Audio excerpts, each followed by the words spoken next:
세대 간에 서로 하는 5가지가 있습니다. 그러므로 세대 갈등을 해소하기 위해서는 먼저 서로의 다름을 이해해야 합니다.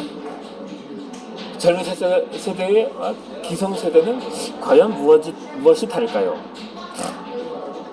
첫째는 경험치가 다릅니다. 기성세대는 집단과 공동체를 중시하는 농촌 환경에서 주로 자랐습니다. 그리고 전쟁과 빈곤의 암울한 시대를 경험했습니다. 이에 반해 젊은 세대는 핵가족과 도시 환경에서 풍요롭게 자랐습니다. 게다가 컴퓨터, 스마트폰으로 재현되는 기술 문명의 혜택으로 개인주의가 되었다는 점이죠. 둘째로 사고방식이 다릅니다. 기성세대는 희생과 헌신을 아름다운 덕목으로 여겼습니다. 부모가 자식을 위해, 형이 아우를 위해 희생하는 건 당연했습니다. 이에 반해 젊은 세대는 충분히 누리면서도 보니까 책임보다는 권리를 더욱 중시하게 되었던 거죠. 그러다 보니까 집단의 가치보다는 개인의 가치를 우선시합니다. 그리고 권위주의적인 질서보다는 자유방임을 선호합니다.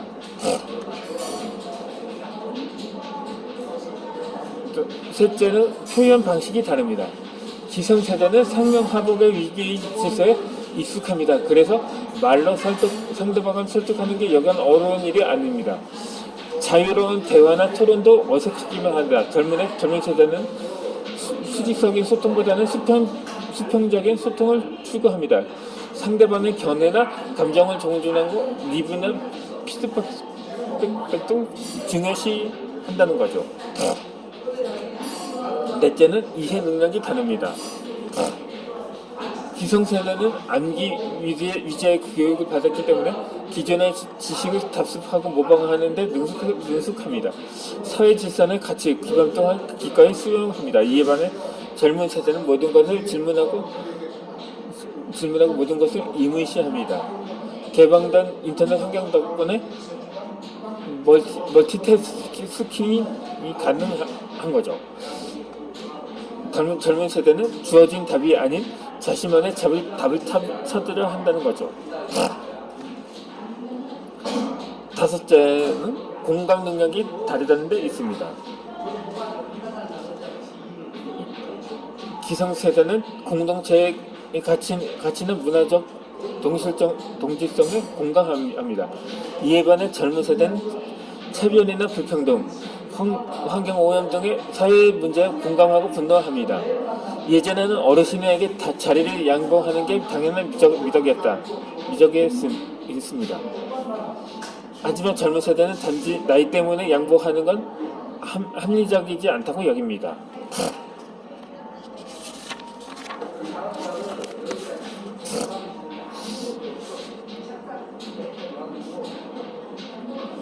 따라서 기성세대는 키를 잡은 세대입니다. 여기서 키는 배의 방향을 조종하는 장치입니다. 기성세대는 가족을 부양하고 사회적 책임을 다하기 위해 지독히도 열심히 살아온 세대입니다. 그러니 아날로그 세대의 조타수라고 봐야 할 것입니다. 이와 달리 젊은 세대는 키를 두드리는 세대입니다. 여기서 키는 손가락으로 치는 컴퓨터 잡판인 거죠. 젊은 세대는 개인의 프라이버시를 존중하고 창의적인 사고와 프론티어 정신으로 무장한 세대입니다. 그러니 디지털 세대의 타자수라고 표현을 하는 게 마땅할 수가 있습니다. 하지만 기성세대나 젊은 세대 모두 키를 지닌 세대인 거죠. 여기서 키는 자물쇠를 잠그거나 여는 데 사용하는 열쇠입니다. 그러므로 그렇기에 키는 문제를 해결하는 실마리의 뜻으로 또 쓰입니다. 기성세대가 진 키와 젊은 세대가 진 키는 성질이 다릅니다. 하지만 목적은 똑같습니다. 풀리지 않은 난간을 헤쳐나가기 위함입니다. 이 두 가지를 키 가운데 어느 하나도 소홀히 다루어서는 안 된다는 거죠. 상황에 따라 필요에 따라 달리 쓸 뿐입니다. 하나의 키만으로는 해결할 수 없는 문제가 적지 않습니다. 두 개의 키를 동시에 사용해야 할 때도 있습니다. 인생에서 숱한 대립과 갈등을 풀 수 있는 맞는 키는 기성세대의 키와 젊은 세대의 키가 함께 해야 가능합니다.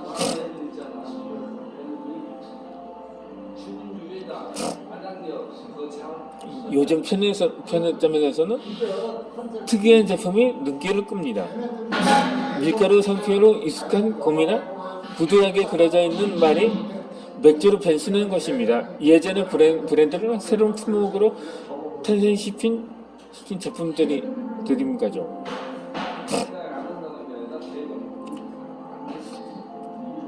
그러고 보니까 맥주와 전혀 어울릴 것 같지 않은 브랜드와의 협업을 통해서 곰표 맥주나 말표 맥주가 만들어진 것입니다. 오래전에 명성을 떨치는 조미료 브랜드도 팝콘을 시장에 내놓았습니다. 옛것을 버리지 않고 새롭게 받아들인 덕분입니다. 그야말로 온곳이 지신입니다. 이런 추세의 힘이고 오래된 브랜드를 재해석한 제품들이 편의점 업계의 새로운 트렌드로 자리매김을 하고 있는 것입니다.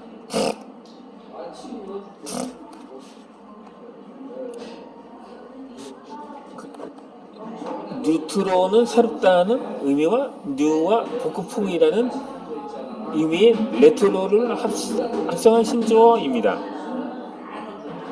과거의 생활이나 문화를 현재의 끌어들여 새롭게 즐기는 경향을 일컫습니다.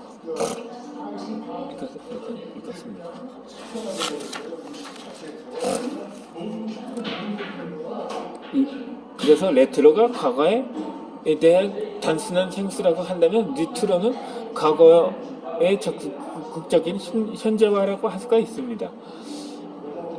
낡은 과거를 새롭게 리모델링하는 것입니다. 레트로가 한복이면 뉴트로는 개량 한복인 거죠. 뉴트로는 문화와 복고와 더불어 혁신인 것입니다. 낯선과 낯익음의 만남인 거죠. 과거에 대한 기성세대의 향수와 젊은 세대의 호기심을 모두 충족시켜 준다는 데 있는 것입니다. 그렇기 때문에 서로 다른 세대를 아우르는 유행이라고 볼 수도 있는 거죠. 여기서 세상에 하나밖에 없는 리어카가 있습니다. 어느 대학 동아리의 회원들이 회제를 수거하는 노인들의 열악한 상황을 개선하기 위해 머리를 맞다는 거죠. 그리고 무게가 70kg이 넘는 리어카를 절반 정도로 경량화했습니다. 사고 위험을 줄이기 위해 반사 스티커드 제작을 했던 거죠. 그렇게 발품을 팔아서 여러 군데 광고를 수주했습니다. 젊은이들 덕분에 폐지 수거 노인은 끌리머라는 멋진 이름을 얻었던 것입니다. 그러다 보니까 내 리어카는 벤츠라고 하면서 어르신이 한 마리 있었거든요. 그렇게 대학생들을 움직인 이유는 단 하나입니다. 사회의 차가운 시선과 냉대를 받으며 살아온 어르신들에게 긍지와 자부심을 심어드리고 싶었던 거죠.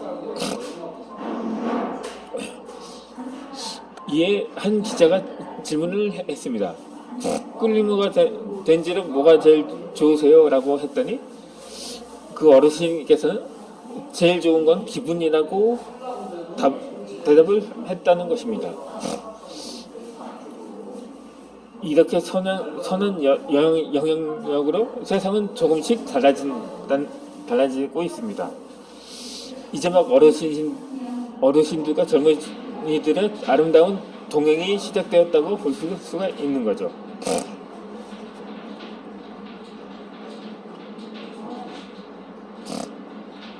오래 살고 싶은 욕망은 동양이나 서양이나 다르지 않습니다. 중국의 전설에 나오는 동방삭은 지상에서 가장 오래 산 인물입니다. 사람들이 흔히 말하는 삼천갑자 동방삭입니다.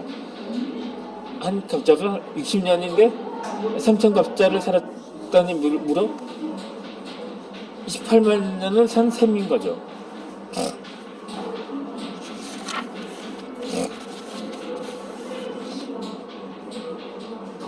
따라서 동양에 3,000갑자가 있다면 서양에는 무두셀라가 있습니다. 무두셀라는 성경에서 가장 장수한 인물입니다. 그는 아담과 하와의 8대 손으로 노아의 방조로 유명한 노아의 할아버지 격이었던 거죠. 무두셀라는 총 969세를까지 살았다고 합니다. 한 여배우가 사진관에 들어섰다고 합니다. 사진을 찍게 된 그가 사진사에게 선생님 제 주름살을 보정하지 말아주세요 라고 말했다고 합니다. 이에 대해서 사진사가 그 이유를 묻자 그 손님은 환하게 웃으면서 그걸 얻는데 평생이 걸렸다고 말했다고 합니다.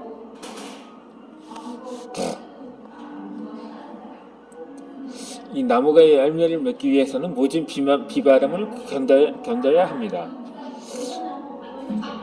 고로 주름살은 인생의 비바람을 견뎌는 나만의 아름다운 기록이기도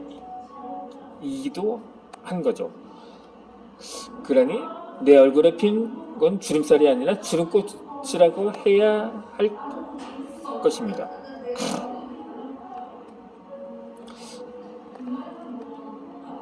이 몸의 시계보다도 중요한 것이 마음의 시계라고 합니다.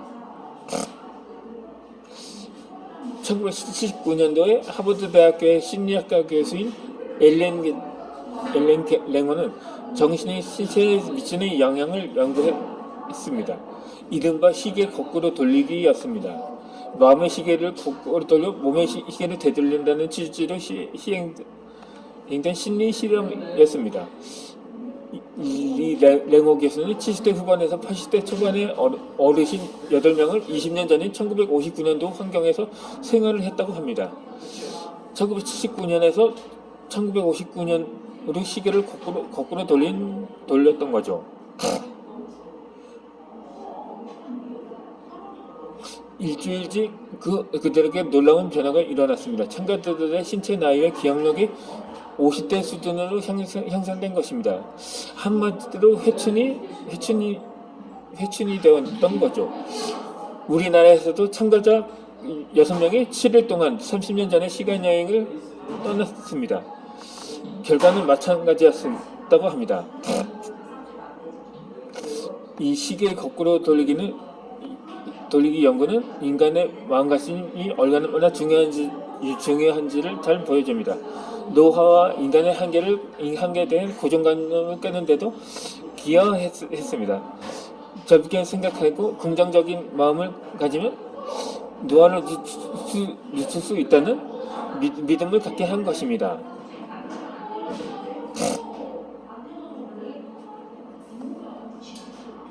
그러면 이어서 오늘의 마지막 영상을 올려드리도록 하겠습니다.